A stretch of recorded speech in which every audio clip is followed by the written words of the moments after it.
vais peut-être te dire la chose la plus importante que tu entendras aujourd'hui. Si tu ne libères pas ton stress, il finira par prendre le contrôle de toi. Et je vais t'expliquer pourquoi. Dans la nature, un animal a deux options, fuir ou se battre. Et lorsqu'aucune des deux n'est possible, il se fige et c'est ce qu'on appelle le freeze. Lorsqu'une gazelle se retrouve face à un guépard et qu'elle peut ni fuir ni combattre logiquement, ce qu'elle va faire, c'est qu'elle va activer automatiquement le mode freeze. Le mode freeze est une réaction automatique créée par le stress dans lequel la gazelle sera immobile, elle ne va pas bouger, elle sera comme morte face au guépard et cela a pour but de désintéresser le guépard. Lorsque le guépard voit la gazelle comme morte, il arrive que le guépard perd tout son intérêt pour la gazelle.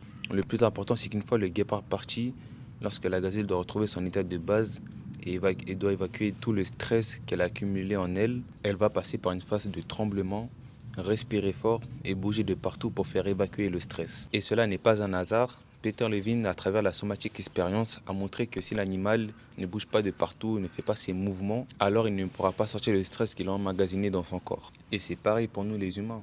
Lorsque tu stresses, ton corps se prépare à agir, tu as une montée d'adrénaline, tes muscles sont tendus, ton cœur s'accélère et en somme, ton corps te dit que c'est le moment de bouger, c'est le moment de faire les choses. Mais si tu restes immobile, tu retiens tout, l'énergie se fige et ton système nerveux en garde une trace. Donc à chaque situation similaire, tu te crispes automatiquement et cela même si tu n'es plus en danger. C'est ce qu'on appelle le traumatisme physiologique. Sur le terrain, c'est la même chose. Imaginons que tu rates une occasion et que du coup tu te bloques par rapport à ça, ton corps enregistre. Et le truc, c'est que si tu ne fais rien pour sortir de ce blocage, alors la prochaine fois que tu auras une situation similaire sur le terrain, tu te bloqueras automatiquement.